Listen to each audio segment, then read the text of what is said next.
What an amazing day for Ohio and for 400,000 Ohioans who now have access to their adoption records. A huge turnout today in the ceremony at the Rives Center. Senators Beagle and Burke, a big part of this process. And Senator Beagle, let me start with you. This does hit home for you. It does. You know, my brother and sister were adopted in the closed state of New York. So when Ohio's adoptee issue was brought to me, it meant a lot to me. I understood what it meant when you couldn't get your birth records, and I was determined to try and get those opened up.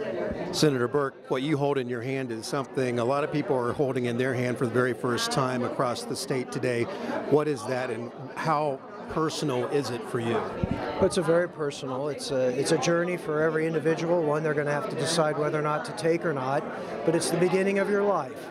And I can't thank Senator Beagle enough for the courage he had. I was happy to run alongside of him, but his leadership on this issue and tenacity to get it done is what allows me to hold this paper in my hand today. True leadership by Senator Beagle.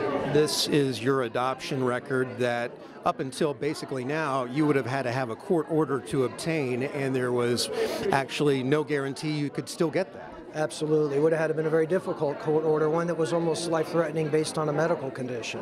You just couldn't walk in and get it. You can't find it at the Historical Society. Your birth was never listed in the newspaper. So for a lot of people, this is going to be, I would say, hopefully a first chapter of what's been a great life, and it'll complete the bookends on what hopefully is an individual experience. And of course the story does not stop here. Senator Beagle, Ohio, now one of 9 states that has this type of records law. Do you think it can be a model, the state can be a model for the rest of the country? It absolutely can. I mean, we've had so far a very smooth rollout of this process. We've given the Ohio Department of Health a long time to get it done, and they've done an excellent job. And I think when people see that there's a lot of joyful stories coming out of this process, other states will lose their fear of what might happen.